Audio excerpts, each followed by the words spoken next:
It was a bright, clear morning on September 11th, 2001. At 8:46 a.m., an unexpected and thunderous crash shattered the routine of the day. American Airlines Flight 11, a Boeing 767 en route from Boston to Los Angeles, had been hijacked by terrorists. The plane slammed into the North Tower of the World Trade Center.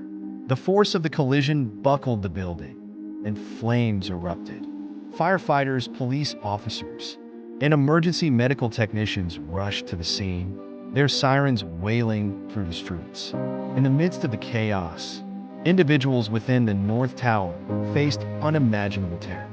Just 17 minutes later, at 9:03 a.m., a second, more harrowing blow struck.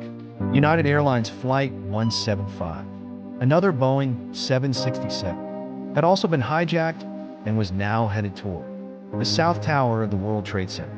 In a chilling echo of the first attack, the plane crashed into the South Tower, causing a massive explosion. The sky was now a grim canvas of smoke and debris. In both towers, the fires burned fiercely, fed by jet fuel and raw materials.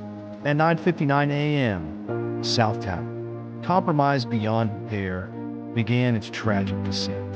The entire structure collapsed in a thunderous apocalyptic event. In the moments that followed, the North Tower, already heavily damaged, faced the same grim fate.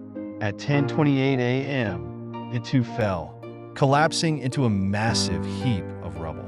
Meanwhile, the attacks were not confined to New York City alone. At 9:37 a.m., American Airlines Flight 77, another hijacked plane, crashed into the Pentagon. The impact caused a massive explosion, killing 125 people inside.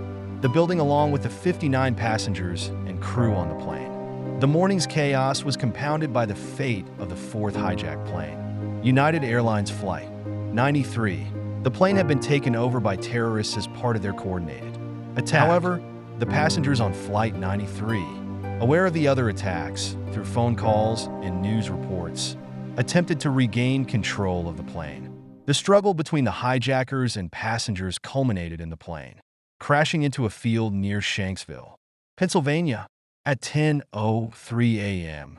All 44 people on board were killed, but their bravery prevented the plane from reaching its intended target, believed to be either the White House or the Capitol. By the end of the day, the damage was extensive.